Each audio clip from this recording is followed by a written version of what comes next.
Hey, so a few weeks ago, I was looking for a way to get some sequencing feedback from a photographer friend of mine on this photo book that I've been working on for the last year.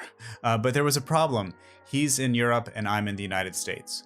Sending physical prints or a book dummy wasn't ideal. And while I did email him a PDF, it wasn't ideal because he couldn't play with the sequencing easily.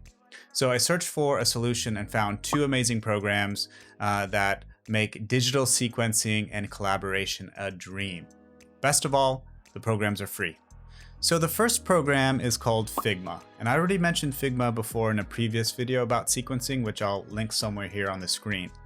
Now you can either download Figma to your computer or your device, or you can just use it as a web-based program, which is great because it means you don't have to download anything. You just simply sign up for an account and you're ready to go. But when you sign in, you create something called a FigJam board, which is essentially Figma's collaborative whiteboard tool. There you'll import your photos, sequence your images, and invite editors or collaborators.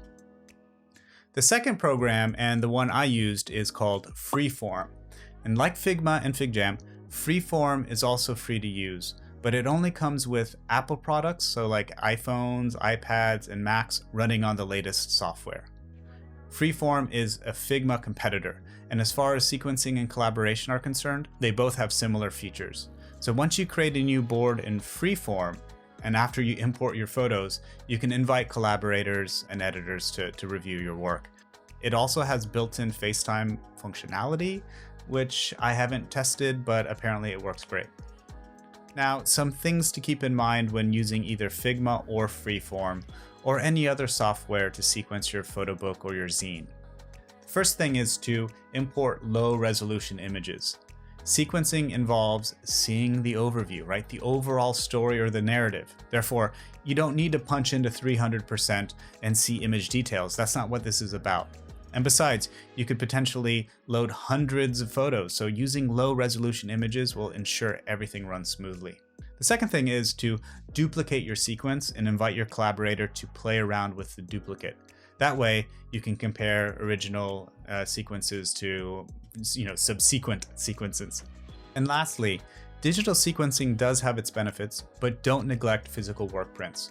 Photobooks and photography zines are physical things, so you'll want to print out your images and spend some time with them at some point before you finalize your book. And besides, it'll help you get off your devices and see images in a different material context. Actually, this is the context your book or your zine, your images are destined for, so it's a good thing to do. Anyway, if you use Figma or Freeform to sequence your photo book project or your photography zine project, or if you have any tips or questions or suggestions, let me know in the comments below. And you know the drill, please like, comment, and subscribe. See you next time.